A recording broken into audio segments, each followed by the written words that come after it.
परमात्मा श्री कृष्ण की वाणी गीता गुरु शिष्य संवाद है। अतः अर्जुन ने स्वीकार किया कि शिष्यस्तेहं साधिमाम त्वाम प्रपन्नम। भगवान, मैं आपका शिष्य हूं, आपकी शरण हूं। मुझे वो उपदेश दीजिए जिससे मैं परम श्रेय को प्राप्त हो जाऊं। अतः उस परम गुरु के चरणों में गीता आरंभ करने से पूर्व ये स्तुति गुरु वंदना प्रस्तुत की जा रही है। ओम श्री सद्गुरुदेव भगवान की जय।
जिन महापुरुष ने समस्त वेदों का संकलन किया, वेदांत शास्त्र का प्रवर्तन किया, महाभारत तथा भागवत जिनकी कृतियां हैं, उन्होंने शास्त्रों के रूप में किसी ग्रंथ को मान्यता दी तो वो है भगवान श्री कृष्णोक्त गीता।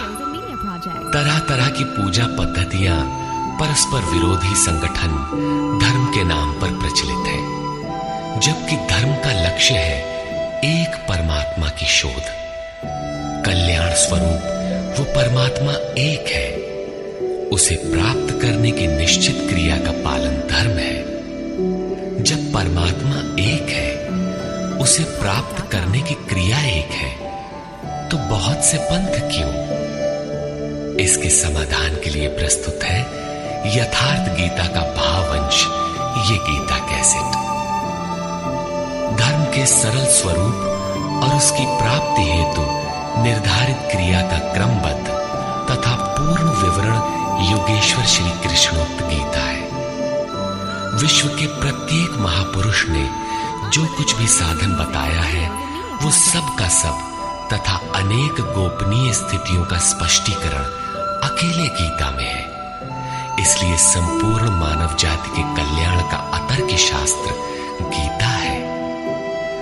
महाभारत में संकेत है कि जब कौरवों और पांडवों की सेनाएं आमने सामने खड़ी हो गई, तो संपूर्ण निशांतर कौरवों में प्रवेश कर गए और सभी देवता पांडवों में। इस कथन से महर्षि व्यास ने स्पष्ट कर दिया कि गीता के सभी पात्र देवता या असुर हैं तथा प्रतीकात्मक है। प्रत्येक मनुष्य के अंतःकरण में दैवी और आसुरी दो प्रकृतियां अनादिकाल से हैं। दैवी शक्तियों के सहयोग से जब मनुष्य अपने आत्म स्वरूप की ओर अग्रसर होता है, तो काम, क्रोध, राग, द्वेष इत्यादि आसुरी वृत्तियां बाधा के रूप में आक्रमण करती हैं। उनका पार पाना ही वास्तविक युद्ध है। अर्जुन श्रेय के लिए विकल था। उसकी दृष्टि में श्रेय का उपाय था कुल धर्म, पिंडोदक क्रिया, वर्ण संकर से बचाव, कुल क्षय से बचने के लिए युद्ध न करना इत्यादि। मात्र इतनी सी शंका के समाधान हेतु भगवान को उसे 18 अध्याय गीता समझानी पड़ी। अंत में पूछा कि क्या तेरा मोह नष्ट हुआ? अर्जुन ने स्वीकार किया कि भगवान, मेरा मोह नष्ट हो गया और अब मैं वैसा ही करूंगा जैसा भगवान ने उपदेश दिया है। वस्तुतः ये केवल अर्जुन की शंका नहीं थी, बल्कि मानव मात्र की शंका है कि श्रेय क्या है, उसे कैसे प्राप्त करें। इसलिए स्त्री पुरुष, आबाल वृद्ध, मानव मात्र के लिए गीता के 18वें अध्याय का अनुशीलन एवं नियमित पाठ नितांत आवश्यक है, जिससे ब्रह्म विधि की स्मृति सृजित रहे तथा बच्चों में भी इन कल्याणकारी कल्याणकारी संस्कारों का सृजन हो सके। इस गीता ज्ञान के बिना कोई भी मनुष्य उस ईश्वर के पथ पर नहीं चल सकता।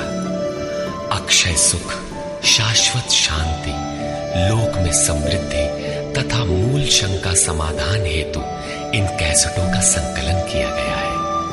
इसके नियमित श्रवण से संपूर्ण परिवार तथा स्वजन समुदाय को सुसंस्कृत करें। संसार में कहीं भी मनुष्य हो, उसके लिए गीता सदैव अमृत वाहिनी है। गीता आपका शास्त्र है। गौरव का विषय है कि 5000 वर्ष से भी अधिक अंतराल के बाद श्री कृष्ण का यथार्थ गायन आपके सम्मुख है। जन्म जन्मांतर की रूढ़ियों से ग्रस्त मस्तिष्क को स्वच्छ कर चिंतन के प्रशस्त पथ पर चलने के लिए इन कैसेटों का प्रसारण प्रातः अवश्य करें।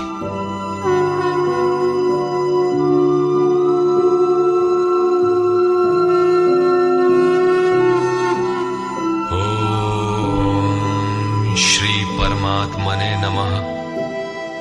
यथार्थ गीता, श्रीमद् भगवत गीता, अथ प्रथमो अध्यायः।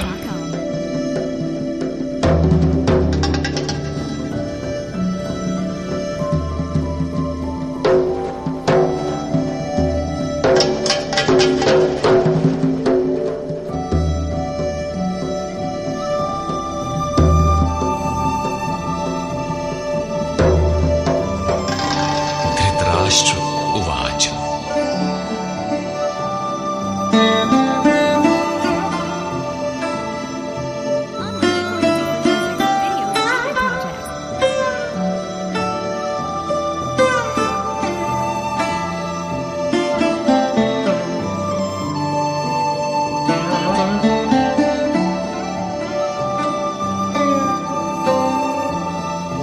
धर्मक्षेत्रे कुरुक्षेत्रे समवेता युयुत्सवः मामकाः पाण्डवाश्चैव किमकुर्वत संजय। धृतराष्ट्र ने पूछा, हे संजय, धर्म क्षेत्र कुरुक्षेत्र में एकत्र युद्ध की इच्छा वाले मेरे और पांडु के पुत्रों ने क्या किया? अज्ञान रूपी धृतराष्ट्र और संयम रूपी संजय। अज्ञान मन के अंतराल में रहता है। अज्ञान से आवृत मन धृतराष्ट्र जन्मांध है, किंतु संयम रूपी संजय के माध्यम से ये देखता है, सुनता है। वो समझता है कि परमात्मा ही सत्य है। फिर भी जब तक इससे उत्पन्न मोह रूपी दुर्योधन जीवित है, इसकी दृष्टि सदैव कौरवों पर रहती है, विकारों पर ही रहती है। धर्म एक क्षेत्र है। जब हृदय देश में दैवी संपत्ति का बाहुल्य होता है, तो ये शरीर धर्म क्षेत्र बन जाता है, और जब इसमें आसुरी संपत्ति का बाहुल्य होता है, तो ये शरीर कुरुक्षेत्र बन जाता है। कुरु अर्थात करो। ये शब्द आदेशात्मक है। भगवान श्री कृष्ण कहते हैं, प्रकृति से उत्पन्न तीनों गुणों द्वारा परवश होकर मनुष्य कर्म करता है। वो क्षण मात्र भी कर्म किए बिना नहीं रह सकता। गुण उससे करा लेते हैं। तीनों गुण मनुष्य को देवता से कीट पर्यंत शरीरों में ही बांधते हैं। जब तक प्रकृति और प्रकृति से उत्पन्न गुण जीवित है, तब तक कुरु लगा रहेगा। अतः जन्म मृत्यु वाला क्षेत्र, विकारों वाला क्षेत्र कुरुक्षेत्र है, और परम धर्म परमात्मा में प्रवेश दिलाने वाली पुण्यमयी प्रवृत्तियों का क्षेत्र धर्म क्षेत्र है। पुरातत्वविद पंजाब में काशी प्रयाग के मध्य तथा अनेकानेक स्थलों पर कुरुक्षेत्र की शोध में लगे, किंतु गीताकार ने स्वयं बताया है कि जिस क्षेत्र में यह युद्ध हुआ वो कहां है। इदम शरीरम कौन्तेय क्षेत्र मित्यभिधीयते। अर्जुन, ये शरीर ही क्षेत्र है और जो इसको जानता है, इसका पार पा लेता है, वो क्षेत्रज्ञ है। आगे इन्होंने क्षेत्र का विस्तार बताया, जिसमें 10 इंद्रियां, मन, बुद्धि, अहंकार, 5 विकार और 3 गुणों का वर्णन है। शरीर ही क्षेत्र है, एक अखाड़ा है। इसमें लड़ने वाली प्रवृत्तियां 2 हैं, दैवी संपद और आसुरी संपद। पांडु की संतान और धृतराष्ट्र की संतान सजातीय और विजातीय प्रवृत्तियां।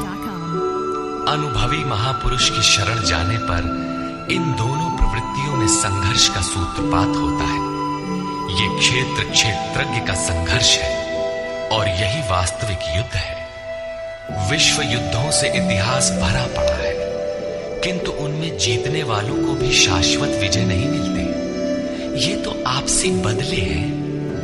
प्रकृति का सर्वथा शमन करके प्रकृति से परे की सत्ता का दिग्दर्शन करना और उसमें प्रवेश पाना ही वास्तविक विजय है। यही एक ऐसी विजय है जिसके पीछे हार नहीं है। यही मुक्ति है जिसके पीछे जन्म मृत्यु का बंधन नहीं है। इस प्रकार अज्ञान से आच्छादित प्रत्येक मन संयम के द्वारा जानता है कि क्षेत्र क्षेत्रज्ञ के युद्ध में क्या हुआ। अब जैसा जिसके संयम का उत्थान है, वैसे वैसे उसे दृष्टि आती जाएगी। संजय उवाच। दृष्ट्वा तु पाण्डवानीकं व्यूढं दुर्योधनस्तदा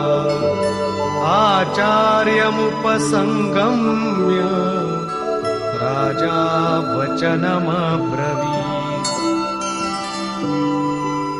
उस समय राजा दुर्योधन ने व्यूह रचना युक्त पांडवों की सेना को देखकर द्रोणाचार्य के पास जाकर ये वचन कहा।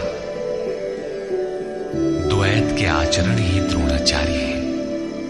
जब जानकारी हो जाती है कि हम परमात्मा से अलग हो गए हैं, वहां उसकी प्राप्ति के लिए तड़प पैदा हो जाती है। तभी हम गुरु की तलाश में निकलते हैं। दोनों प्रवृत्तियों के बीच यही प्राथमिक गुरु है। यद्यपि बाद के सद्गुरु योगेश्वर श्री कृष्ण होंगे, जो योग की स्थिति वाले होंगे। राजा दुर्योधन आचार्य के पास जाता है। मोह रूपी दुर्योधन। मोह संपूर्ण व्याधियों का मूल है। राजा है। दुर्योधन दुरु अर्थात दूषित, योधन अर्थात वह धन। आत्मिक संपत्ति ही स्थिर संपत्ति है। उसमें जो दोष उत्पन्न करता है वो है मोह। ये प्रकृति की ओर खींचता है और वास्तविक जानकारी के लिए प्रेरणा भी प्रदान करता है। मोह है तभी तक पूछने का प्रश्न भी है, अन्यथा सभी पूर्ण ही है। अतः व्यूह रचना युक्त पांडवों की सेना को देखकर, अर्थात पुण्य से प्रवाहित सजातीय वृत्तियों को संगठित देखकर, मोह रूपी दुर्योधन ने गुरु द्रोण के पास जाकर यह कहा। पश्यैतां पाण्डुपुत्राणाम् आचार्यमहतीं च व्यूढां द्रुपदपुत्रेण तव शिष्येण धीमता। हे आचार्य, आपके बुद्धिमान शिष्य द्रुपद पुत्र धृष्टद्युम्न द्वारा व्यूहाकार खड़ी की हुई पांडु पुत्रों की इस भारी सेना को देखिए। शाश्वत अचल पद में आस्था रखने वाला दृढ़ मन ही धृष्टद्युम्न है। यही पुण्यमयी प्रवृत्तियों का नायक है। साधन कठिन न मन कर टेका। साधन कठिन नहीं, मन की दृढ़ता कठिन होनी चाहिए। अब देखें सेना का विस्तार। अत्र शूरा महेश्वासा भीमार्जुनसमायुधि युयुधानो विराटश्च द्रुपदश्च महारथः।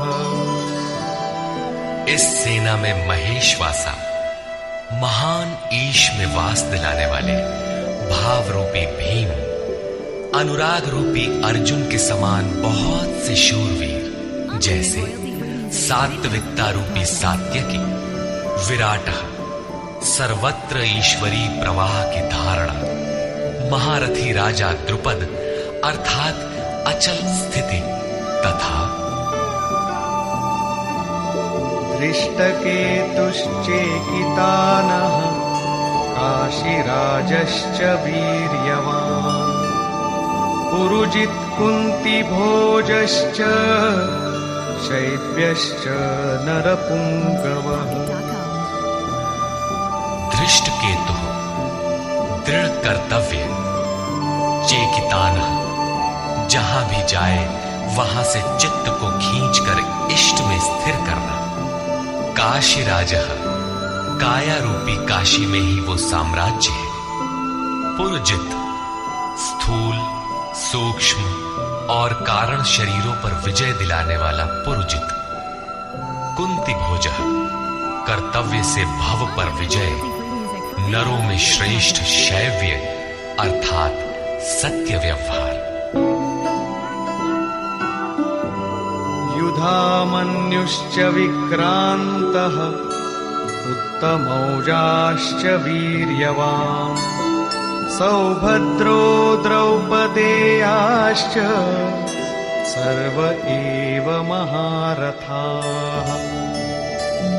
और पराक्रमी युधामन्यु, युद्ध के अनुरूप मन की धारणा, उत्तमौजाः शुभ की मस्ती, सुभद्रा पुत्र अभिमन्यु, जब शुभ आधार आ जाता है तो मन भय से रहित हो जाता है, ऐसा शुभ आधार से उत्पन्न अभय मन, ध्यान रूपी द्रौपदी के पांचों पुत्र, वात्सल्य, लावण्य, सौम्यता, स्थिरता, सहृदयता, सब के सब महारथी हैं, साधन पथ पर संपूर्ण योग्यता के साथ चलने की क्षमताएं हैं।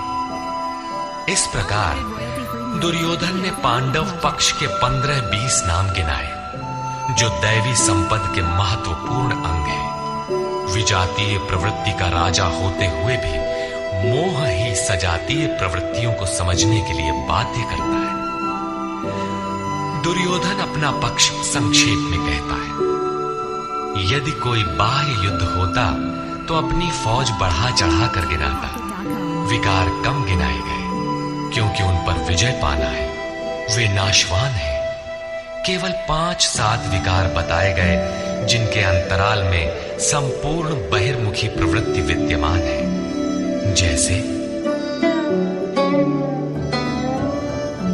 अस्माकं तु विशिष्टाये तान्निबोध द्विजोत्तम नायका मम सैन्यस्य संज्ञार्थं तान् ब्रवीमि ते। द्विजोत्तम, हमारे पक्ष में जो जो प्रधान हैं उन्हें भी आप समझ लें। आपको जानने के लिए मेरी सेना के जो नायक हैं उनको कहता हूं। बाह्य युद्ध में सेनापति के लिए द्विजोत्तम संबोधन असामयिक है। वस्तुतः गीता अंतःकरण की 2 प्रवृत्तियों का संघर्ष है, जिसमें द्वैत का आचरण ही तृण है। जब तक हम लेश मात्र भी आराध्य से अलग हैं, तब तक प्रकृति विद्यमान है, द्वैत बना है। इस द्वि पर जय पाने की प्रेरणा प्रथम गुरु द्रोणाचार्य से मिलती है।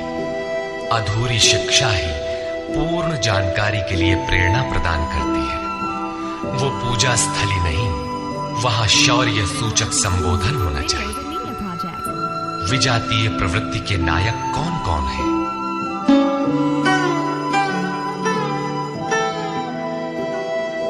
भवान् भीष्मश्च कर्णश्च कृपश्च समितिञ्जयः अश्वत्थामा विकर्णश्च सौमदत्तिस्तथैव च। एक तो स्वयं आप द्वैत के आचरण रूपी द्रोणाचार्य हैं, भ्रम रूपी पितामह भीष्म है। भ्रम इन विकारों का उद्गम है, अंत तक जीवित रहता है, इसलिए पितामह है। समूची सेना मर गई, ये जीवित था, शरशैया पर अचेत था, फिर भी जीवित था। ये है भ्रम रूपी भीष्म। भ्रम अंत तक रहता है। इसी प्रकार विजातीय कर्म रूपी कर्ण तथा संग्राम विजयी कृपाचार्य है। साधनावस्था में साधक द्वारा कृपा का आचरण ही कृपाचार्य है। भगवान कृपाधाम है और प्राप्ति के पश्चात संत का भी वही स्वरूप है। किंतु साधन काल में जब तक हम अलग हैं, परमात्मा अलग है। विजातीय प्रवृत्ति जीवित है, मोहमयी घिराव है। ऐसी परिस्थिति में साधक यदि कृपा का आचरण करता है तो वो नष्ट हो जाता है। सीता ने दया की तो कुछ काल लंका में प्रायश्चित करना पड़ा। विश्वामित्र दयार्द्र हुए, पतित होना पड़ा। योग सूत्रकार महर्षि पतंजलि भी यही कहते हैं, ते समाधा वुपसर्गा व्युत्थाने सिद्धयः। व्युत्थान काल में सिद्धियां प्रकट होती हैं, वे वास्तव में सिद्धियां हैं, किंतु कैवल्य प्राप्ति के लिए उतनी ही बड़ी विघ्न है जितने काम, क्रोध, लोभ, मोह इत्यादि। गोस्वामी तुलसीदास का भी यही निर्णय है। माया अनेक विघ्न करती है, रिद्धियां प्रदान करती है, यहां तक कि सिद्ध बना देती है। ऐसी अवस्था वाला साधक बगल से निकल भर जाए, मरणासन्न रोगी भी जी उठेगा। वो भले ठीक हो जाए, किंतु साधक उसे अपनी देन मान बैठे तो नष्ट हो जाएगा। एक रोगी के स्थान पर हजारों रोगी घेर लेंगे, भजन चिंतन का क्रम अवरुद्ध हो जाएगा और उधर बहकते बहकते प्रकृति का बाहुल्य हो जाएगा। यदि लक्ष्य दूर है और साधक कृपा करता है तो कृपा का अकेला आचरण ही समितिंजय समूची सेना को जीत लेगा। इसलिए साधक को पूर्ति पर्यंत इससे सतर्क रहना चाहिए। दया बिनु संत कसाई, दया करी तो आफत आई।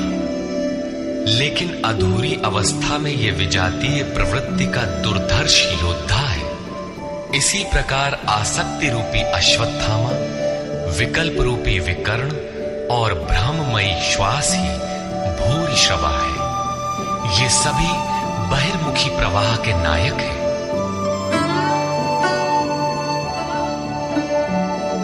अन्ये च बहवः शूराः मदर्थे त्यक्तजीविताः नानाशस्त्रः प्रहरणाः सर्वे युद्धविशारदाः। और भी बहुत से शूरवीर अनेक शस्त्रों से युक्त मेरे लिए जीवन की आशा को त्याग कर युद्ध में डटे हैं। सभी मेरे लिए प्राण त्यागने वाले हैं, किंतु उनकी कोई ठोस गणना नहीं है। अब कौन सी सेना किन भावों द्वारा सुरक्षित है, इस पर कहते हैं,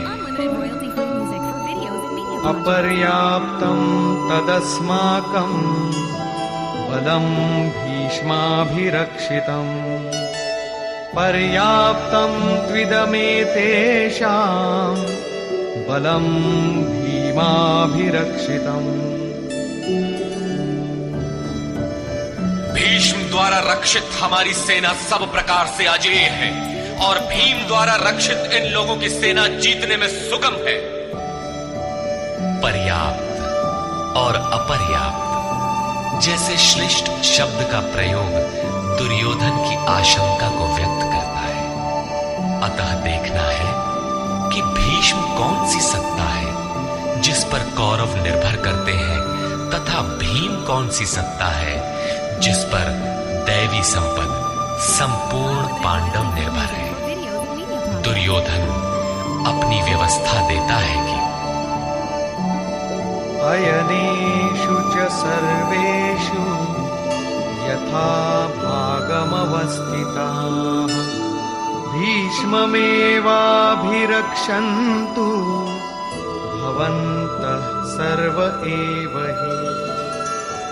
इसलिए सब मोर्चों पर अपनी अपनी जगह स्थित रहते हुए आप लोग सबके सब भीष्म की ही सब ओर से रक्षा करें। यदि भीष्म है तो हम अजेय हैं, इसलिए आप पांडवों से न लड़कर केवल भीष्म की ही रक्षा करें। कैसा योद्धा है भीष्म, जो स्वयं अपनी रक्षा नहीं कर पा रहा है, कौरवों को उसकी रक्षा व्यवस्था करनी पड़ रही है।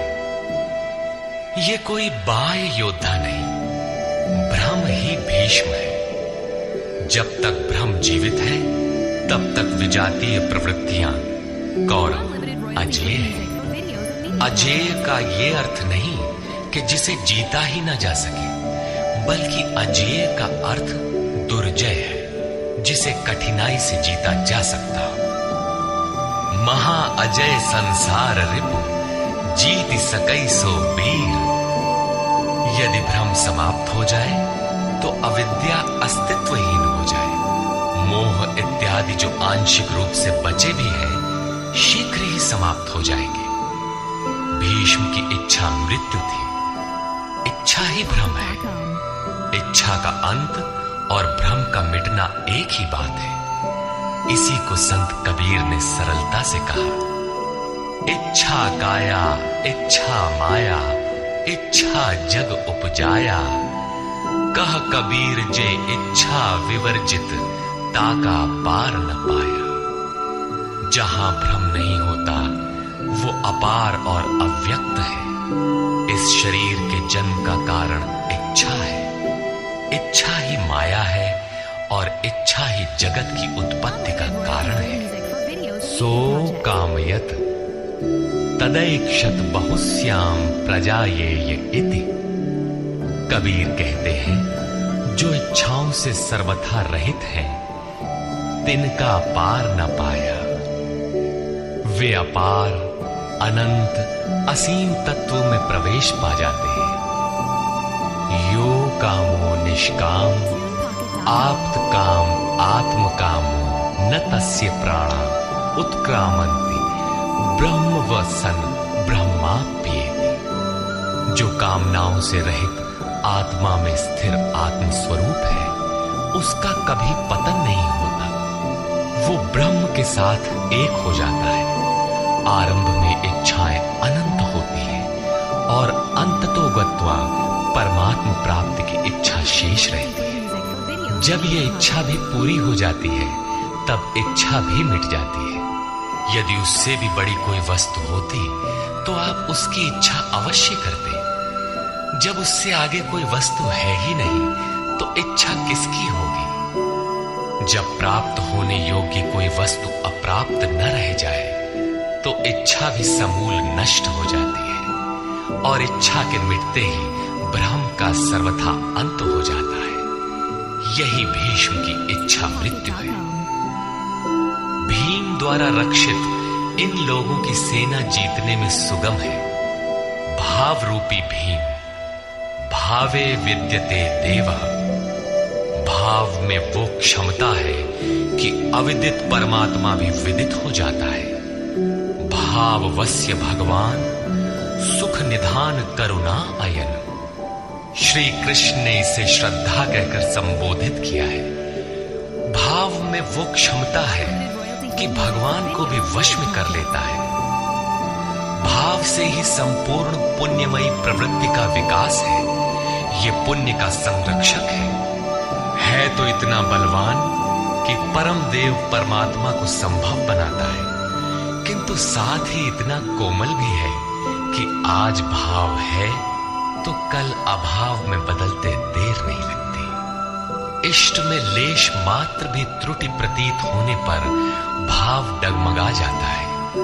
पुण्यमयी प्रवृत्ति विचलित हो उठती है, इष्ट से संबंध टूट जाता है। इसलिए भीम द्वारा रक्षित इन लोगों की सेना जीतने में सुगम है। महर्षि पतंजलि का भी यही निर्णय है। स तु दीर्घकाल नैरंतर्य सत्कारा सेवितो दृढ़ भूमि है। दीर्घ काल तक निरंतर श्रद्धा भक्ति पूर्वक किया हुआ साधन ही दृढ़ हो पाता है।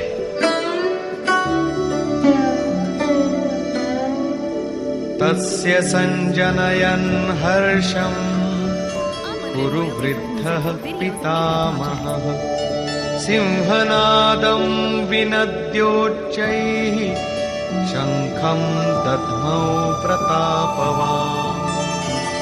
इस प्रकार अपने बलाबल का निर्णय लेकर शंख ध्वनि हुई। शंख ध्वनि पात्रों के पराक्रम की घोषणा है कि जीतने पर कौन सा पात्र आपको क्या देगा। कौरवों में वृद्ध प्रतापवान पितामह भीष्म ने उस दुर्योधन के हृदय में हर्ष उत्पन्न करते हुए उच्च स्वर से सिंहनाद के समान भयप्रद शंख बजाया। सिंह प्रकृति से भयावह पहलू का प्रतीक है। घोर जंगल के नीरव एकांत में शेर की दहाड़ कान में पड़ जाए तो रोंगटे खड़े हो जाएंगे, हृदय कांपने लगेगा। यद्यपि शेर आपसे मीलों दूर है। भय प्रकृति में होता है, परमात्मा में नहीं। वो तो अभय सत्ता है। ब्रह्म रूपी भीष्म यदि विजयी होता है तो प्रकृति के जिस भयारण्य में आप हैं उससे भी अधिक भय के आवरण में बांध देगा। भय की एक परत और बढ़ जाएगी, भय का आवरण घना हो उठेगा। ये भ्रम इसके अतिरिक्त और कुछ नहीं दे सकेगा। अतः प्रकृति से निवृत्ति ही गंतव्य का मार्ग है। संसार में प्रवृत्ति तो भवाटवी है, घोर अंधकार की छाया है। इसके आगे कौरवों की कोई घोषणा नहीं है। कौरवों की ओर से कई बाजे एक साथ बजे, किंतु कुल मिलाकर वे भी भय ही प्रदान करते हैं, इससे अधिक कुछ नहीं। प्रत्येक विकार कुछ न कुछ भय तो देता ही है। इसलिए उन्होंने भी घोषणा की, ततः शंखाश्च भैर्यश्च बणवानक गोमुखाः सहसैवाभ्यहन्यन्त सशब्दस्तु मूलोऽभवत्। तदनंतर अनेक शंख, नगारे, ढोल और नरसिंहादि बाजे एक साथ ही बजे। उनका शब्द भी बड़ा भयंकर हुआ। भय का संचार करने के अतिरिक्त कौरवों की कोई घोषणा नहीं है। बहिर्मुखी विजातीय प्रवृत्ति सफल होने पर मोहमय बंधन और घना कर देती है। अब पुण्यमयी प्रवृत्तियों की ओर से घोषणाएं हुई, जिनमें पहली घोषणा योगेश्वर श्री कृष्ण की है।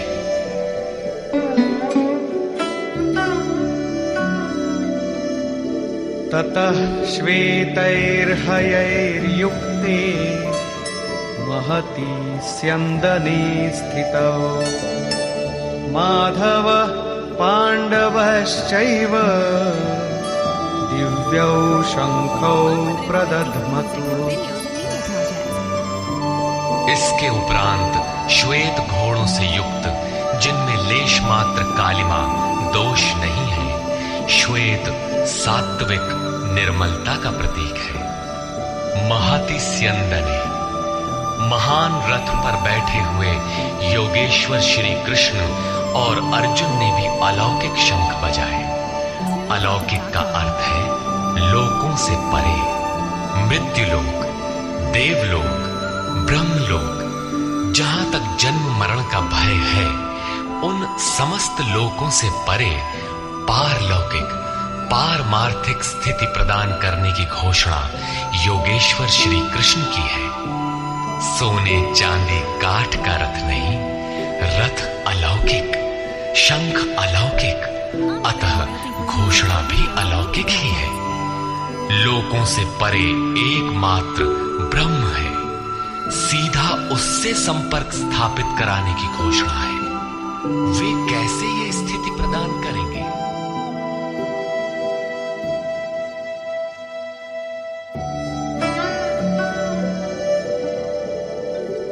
पाञ्चजन्यं ऋषिकेशो देवदत्तं धनञ्जयः पौण्ड्रं दध्मौ महाशङ्खं भीमकर्मावृकोदरः।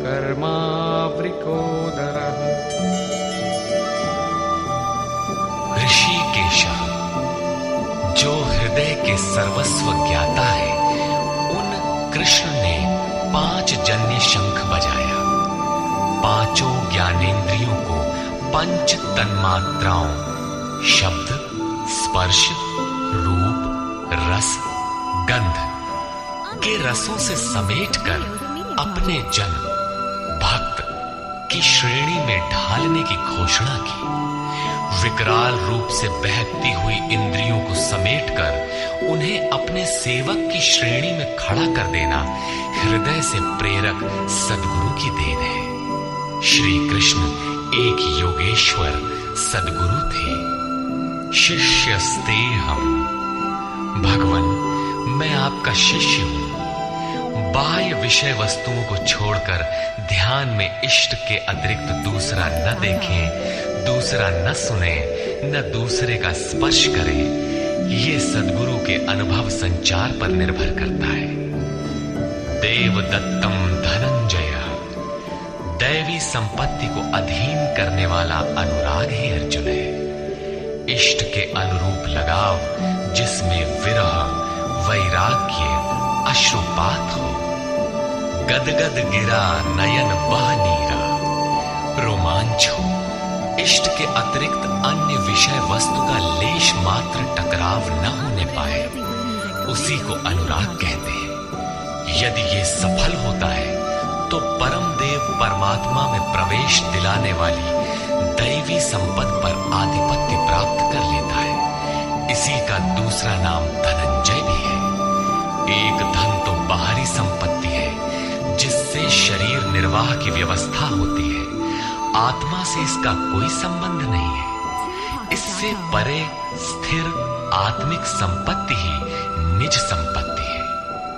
बृहदारण्य कोपनिषद में याज्ञवल्क्य ने मैत्रेयी को यही समझाया कि धन से संपन्न पृथ्वी के स्वामित्व से भी अमृतत्व की प्राप्ति नहीं हो सकती।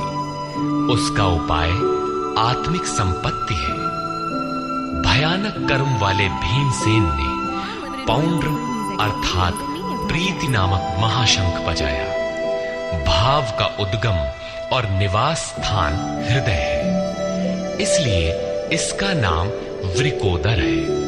आपका भाव लगाव बच्चे में होता है, किंतु वस्तुतः वो लगाव आपके हृदय में है, जो बच्चे में जाकर मूर्त होता है। ये भाव अथाह और महान बलशाली है। उसने प्रीति नामक महाशंख बजाया। भाव में ही वो प्रीति निहित है, इसीलिए भीम ने पौंड्र प्रीति नामक महाशंख बजाया। भाव महान बलवान है, किंतु प्रीति संचार के माध्यम से। हरि व्यापक सर्वत्र समाना, प्रेम ते प्रकट हो ही मैं जाना। अनंत विजयं राजा कुंती पुत्रो युधिष्ठिरः नकुलः सहदेवश्च सुघोषमणिपुष्पकौ। कुंती पुत्र राजा युधिष्ठिर ने अनंत विजय नामक शंख बजाया। कर्तव्य रूपी कुंती और धर्म रूपी युधिष्ठिर। धर्म पर स्थिरता रहेगी तो अनंत विजयम अनंत परमात्मा में स्थिति दिलाएगा। युद्धे स्थिरः सह युधिष्ठिरः। प्रकृति पुरुष क्षेत्र क्षेत्रज्ञ के संघर्ष में स्थिर रहता है, महान दुख से भी विचलित नहीं होता। तो एक दिन जो अनंत है, जिसका अंत नहीं है, वो है परम तत्व परमात्मा, उस पर विजय दिला देता है। नियम रूपी नकुल ने सुघोष नामक शंख बजाया। ज्यों ज्यों नियम उन्नत होगा, अशुभ का शमन होता जाएगा, शुभ घोषित होता जाएगा। सत्संग रूपी सहदेव ने मणिपुष्पक शंख बजाया। मनीषियों ने प्रत्येक श्वास को बहुमूल्य मणि की संज्ञा दी है। हीरा जैसी श्वासा बातों में बीती जाए। एक सत्संग तो वो है जो आप सत्पुरुषों की वाणी से सुनते हैं, किंतु यथार्थ सत्संग आंतरिक है। श्री कृष्ण के अनुसार आत्मा ही सत्य है, सनातन है। चित्त सब ओर से सिमटकर आत्मा की संगत करने लगे, यही वास्तविक सत्संग है। ये सत्संग चिंतन, ध्यान और समाधि के अभ्यास से संपन्न होता है। ज्यों-ज्यों सत्य के सान्निध्य में सुरत टिकती जाएगी, त्यों-त्यों एक-एक श्वास पर नियंत्रण मिलता जाएगा। मन सहित इंद्रियों का निरोध होता जाएगा। जिस दिन सर्वथा निरोध होगा, वस्तु प्राप्त हो जाएगी। वाद्य यंत्रों की तरह चित्त का आत्मा के स्वर में स्वर मिलाकर संगत करना ही सत्संग है। बाह्य मणि कठोर है, किंतु श्वास मणि पुष्प से भी कोमल है। पुष्प तो विकसित होने या टूटने पर कुम्हलाता है, किंतु आप अगले श्वास तक जीवित रहने की गारंटी नहीं दे सकते। किंतु सत्संग सफल होने पर प्रत्येक श्वास पर नियंत्रण दिलाकर परम लक्ष्य की प्राप्ति करा देता है। इसके आगे पांडवों की कोई घोषणा नहीं है, किंतु प्रत्येक साधन कुछ न कुछ निर्मलता के पथ में दूरी तय करता है। आगे कहते हैं,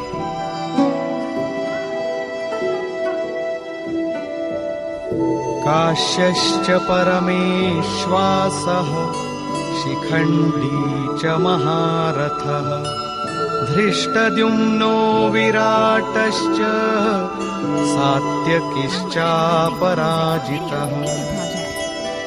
काया रूपी काशी।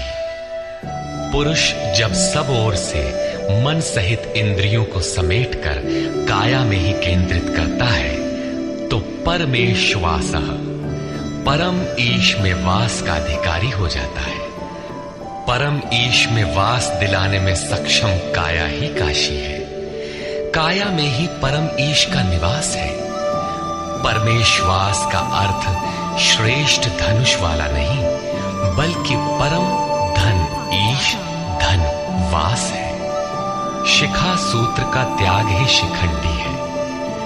आजकल लोग सिर के बाल कटा लेते हैं और सूत्र के नाम पर गले की जनेऊ हटा लेते हैं, अग्नि जलाना छोड़ देते हैं। हो गया सन्यास उनका।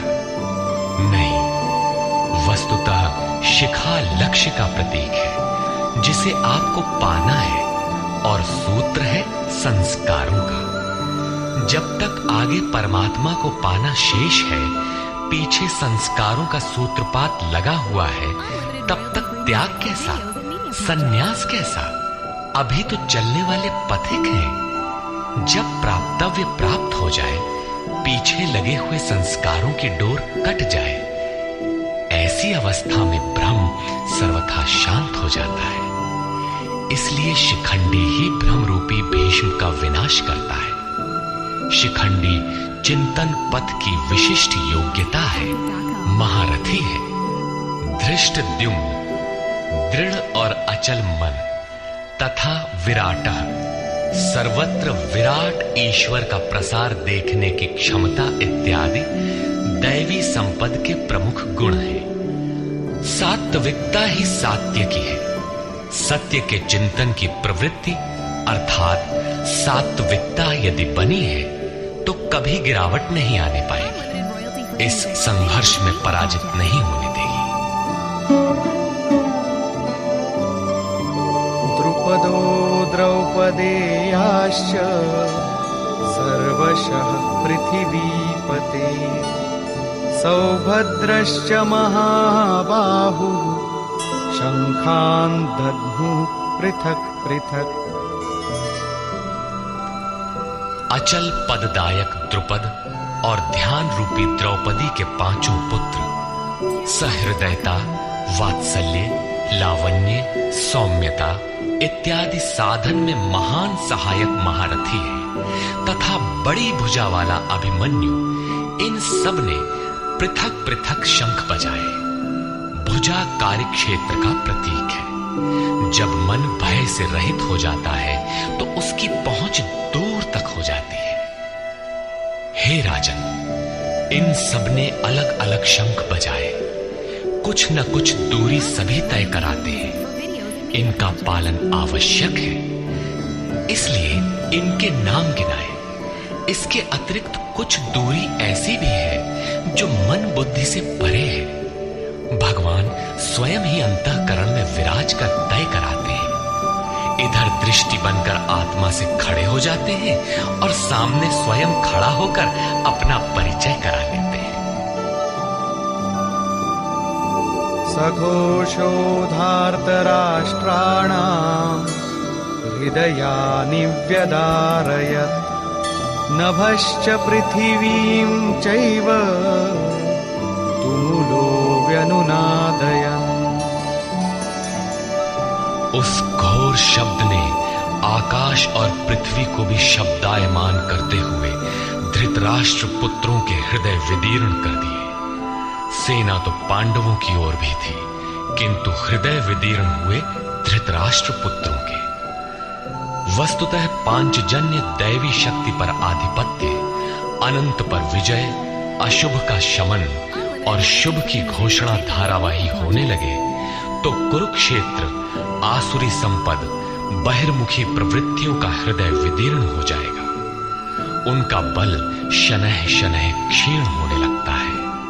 सर्वथा सफलता मिलने पर मोहमयी प्रवृत्तियां सर्वथा शांत हो जाती हैं।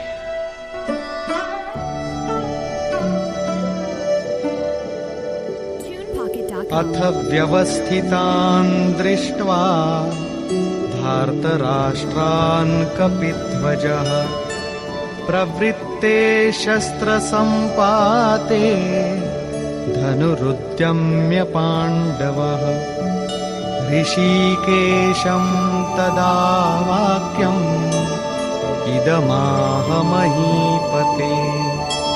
सेनयोरुभयोर्मध्ये रथं स्थापयमेच्युत।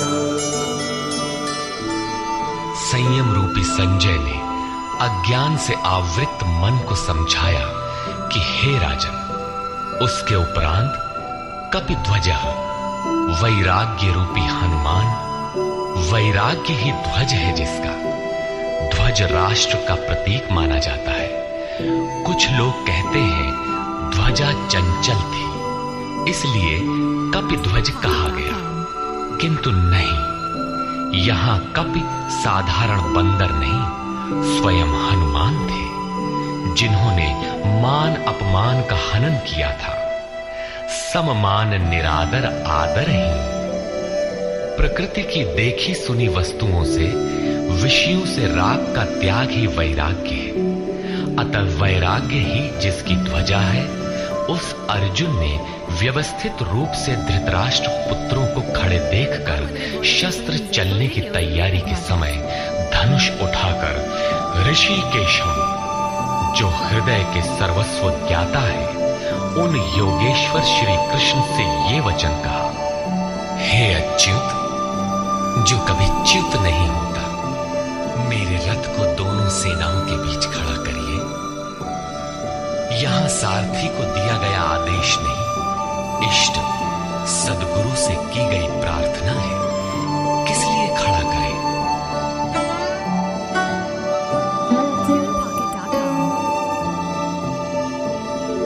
यावदेतान् निरीक्षेऽहं योद्धुकामानवस्थितान् कैर्मया सह योद्धव्यम् अस्मिन् रणसमुद्यमे। जब तक मैं इन स्थित हुए युद्ध की कामना वालों को अच्छी प्रकार देख न लूं कि इस युद्ध के उद्योग में मुझे किन किन के साथ युद्ध करना योग्य है, इस युद्ध व्यापार में मुझे किन किन के साथ युद्ध करना है। योत्स्यमानानवेक्षेऽहं य एतेऽत्र समागताः धार्तराष्ट्रस्य दुर्बुद्धे युद्धे प्रियचिकीर्षवः।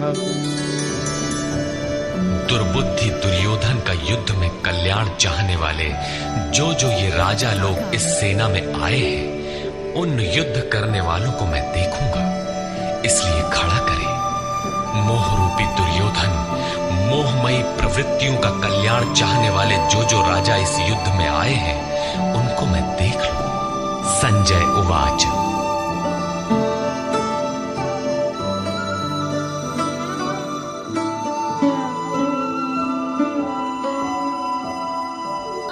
एवमुक्तो ऋषिकेशो गुडाकेशेन भारत, सेनयोरुभयोर्मध्ये स्थापयित्वा रथोत्तमम्। भीष्मद्रोणप्रमुखतः सर्वेषां च महीक्षिताम्। उवाच पार्थ पश्यैताम् समवेतान् कुरुनीति। संजय बोला, निद्रा जयी अर्जुन द्वारा इस प्रकार कहे जाने पर हृदय के ज्ञाता श्री कृष्ण ने दोनों सेनाओं के बीच भीष्म, द्रोण और महीक्षिताम शरीर रूपी पृथ्वी पर अधिकार जमाए हुए संपूर्ण राजाओं के बीच उत्तम रथ को खड़ा करके कहा कि पार्थ, इन इकट्ठे हुए कौरवों को देख, यहां उत्तम रथ सोने चांदी का रथ नहीं है। संसार में उत्तम की परिभाषा नश्वर शरीर के प्रति अनुकूलता प्रतिकूलता से की जाती है। ये परिभाषा अपूर्ण है। जो हमारे आत्मा, हमारे स्वरूप का सदैव साथ दे, वही उत्तम है, जिसके पीछे अनुत्तम मलिनता न हो। तत्रापश्यत् स्थितान् पार्थः पितॄनथ पितामहान्। आचार्यान् मातुलान् भ्रातॄन् पुत्रान् पौत्रान् सखींस्तथा। श्वशुरान् सुहृदश्चैव सेनयोरुभयोरपि। इसके उपरांत अचूक लक्ष्य वाले पार्थिव शरीर को रथ बनाने वाले पार्थ ने उन दोनों सेनाओं में स्थित पिता के भाइयों को, पितामहों को, आचार्यों को, मामाओं को, भाइयों को, पुत्रों को, पौत्रों को, मित्रों को, श्वशुरों को और सुहृदों को देखा। दोनों सेनाओं में अर्जुन को केवल अपना परिवार, मामा का परिवार, ससुराल का परिवार, सुहृद और गुरुजन दिखाई पड़े।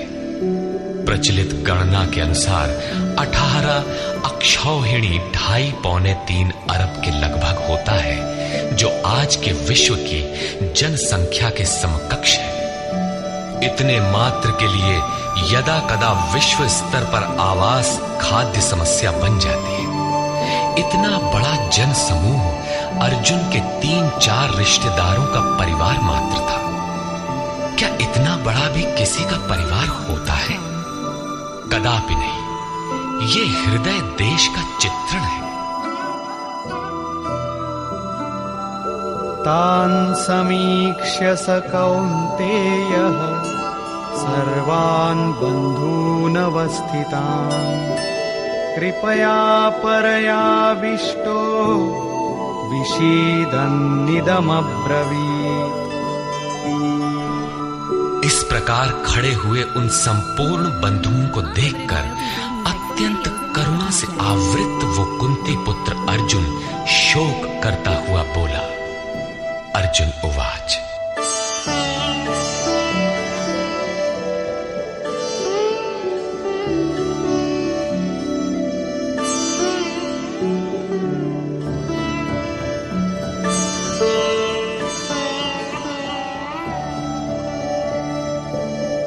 दृष्ट्वेमं स्वजनं कृष्ण युयुत्सुं समुपस्थितम् सीदन्ति मम गात्राणि मुखं च परिशुष्यति वेपथुश्च शरीरे मे रोमहर्षश्च जायते।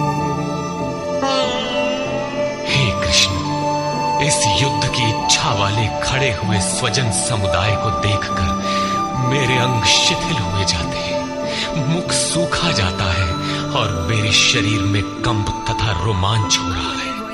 इतना ही नहीं,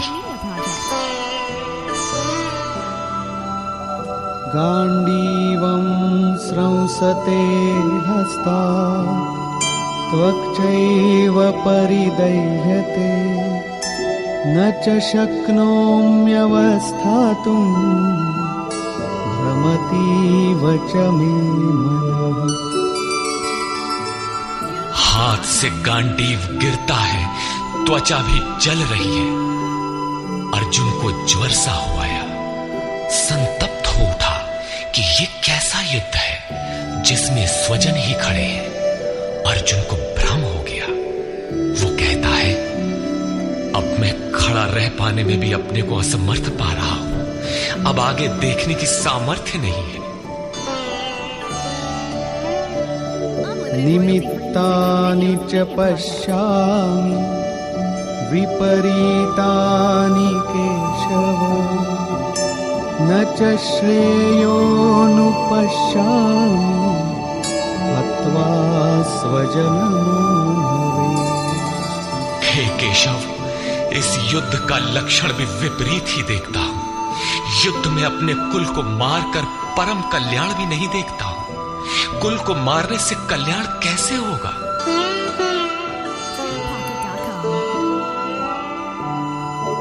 न कांक्षे विजयं कृष्ण न च राज्यं सुखानि च किन्नो राज्येन गोविन्द किं भोगैर्जीवितेन वा। संपूर्ण परिवार युद्ध के मुहाने पर है। इन्हें युद्ध में मारकर विजय से मिलने वाला राज्य और राज्य से मिलने वाला सुख अर्जुन को नहीं चाहिए। वो कहता है, हे श्री कृष्ण, मैं विजय नहीं चाहता, राज्य तथा सुख भी नहीं चाहता। हे गोविंद, हमें राज्य या भोग अथवा जीवन से भी क्या प्रयोजन है? क्यों?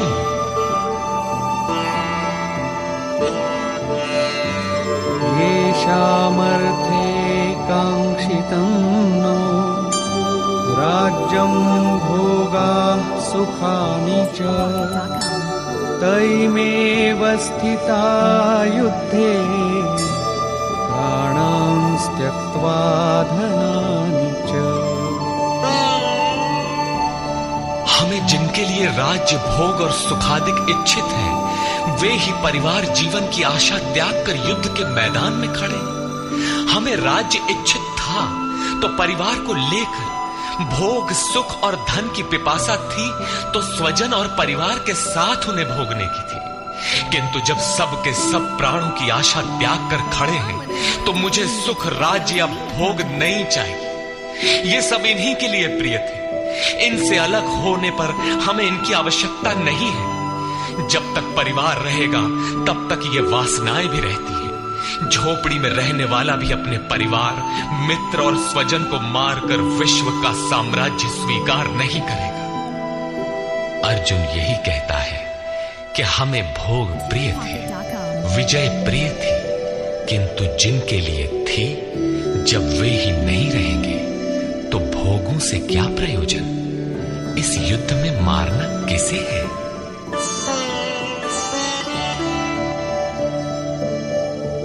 आचार्याः पितरः पुत्राः तथैव च पितामहाः मातुलाः श्वशुराः पौत्राः शालाः सम्बन्धिनस्तथा।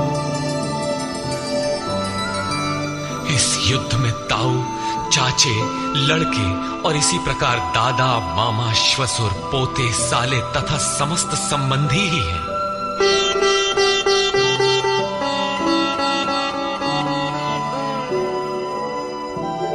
एतान्न हन्तुमिच्छामि घ्नतोऽपि मधुसूदन अपि त्रैलोक्यराज्यस्य हेतो किन्नु मही कृते।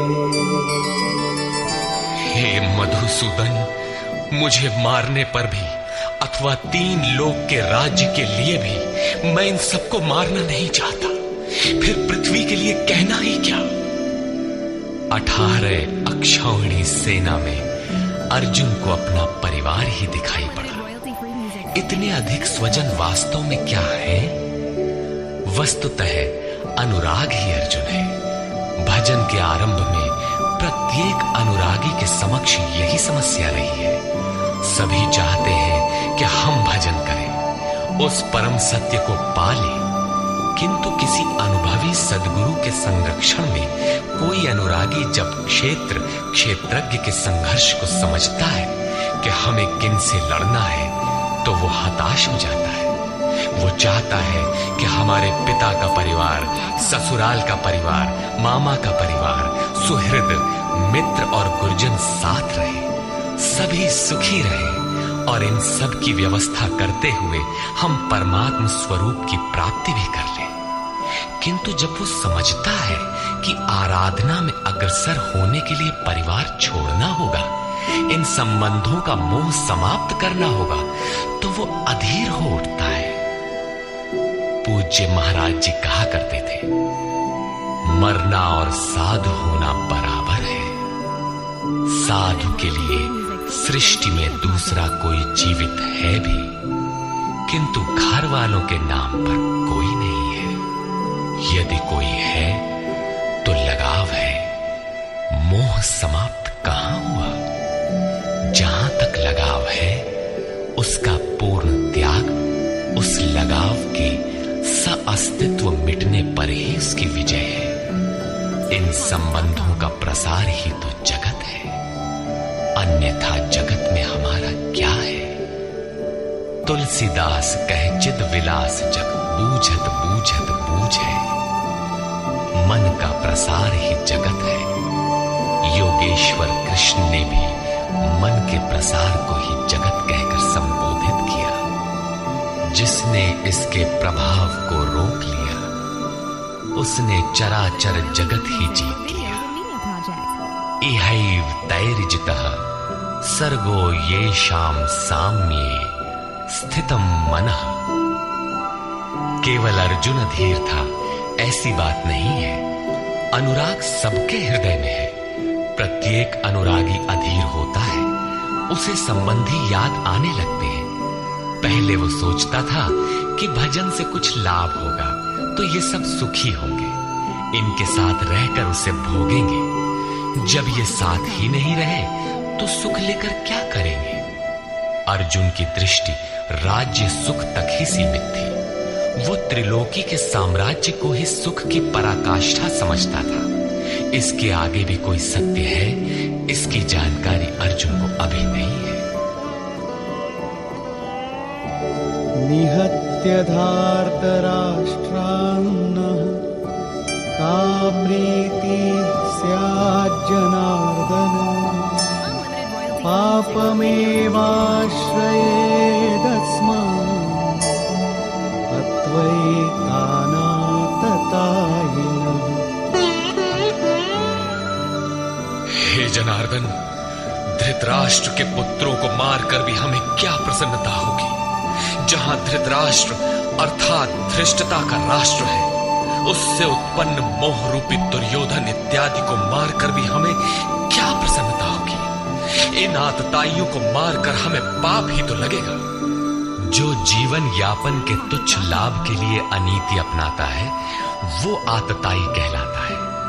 किंतु वस्तुतः इससे भी बड़ा आतताई वो है जो आत्मा के पथ में अवरोध उत्पन्न करता है। आत्मदर्शन में बाधक काम, क्रोध, लोभ, मोह आदि का समूह ही आतताई है। तस्मान्नार्हा वयं हन्तुं धार्तराष्ट्रान् स्वबान्धवान् स्वजनं हि कथं हत्वा सुखिनः स्याम माधव। इससे हे माधव, अपने बांधव धृतराष्ट्र के पुत्रों को मारने के लिए हम योग्य नहीं हैं। स्वबांधव कैसे? वे तो शत्रु थे ना। वस्तुतः शरीर के रिश्ते अज्ञान से उत्पन्न होते हैं। ये मामा है, ससुराल है, स्वजन समुदाय है, ये सब अज्ञान ही तो है। जब शरीर ही नश्वर है तब इसके रिश्ते ही कहां रहेंगे? मोह है तभी तक सुहृद है, हमारा परिवार है, हमारी दुनिया है। मोह नहीं तो कुछ भी नहीं। इसीलिए वे शत्रु भी अर्जुन को स्वजन दिखाई पड़े। वो कहता है कि अपने कुटुंब को मारकर हम कैसे सुखी होंगे? यदि अज्ञान और मोह न रहे तो कुटुंब का अस्तित्व न हो। ये अज्ञान ज्ञान का प्रेरक भी है। भर्तृहरि, तुलसी इत्यादि अनेक महानुभावों को वैराग्य की प्रेरणा पत्नी से मिली, तो कोई सौतेली मां के व्यवहार से खिन्न होकर वैराग्य पथ पर अग्रसर हुआ दिखाई देता है।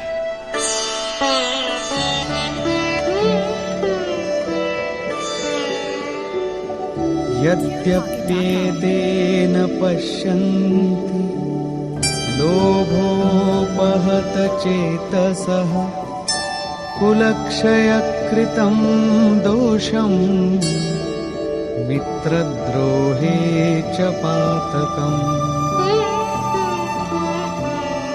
यद्यपि लोभ से भ्रष्ट चित्त हुए ये लोग कुल नाश के दोष और मित्र द्रोह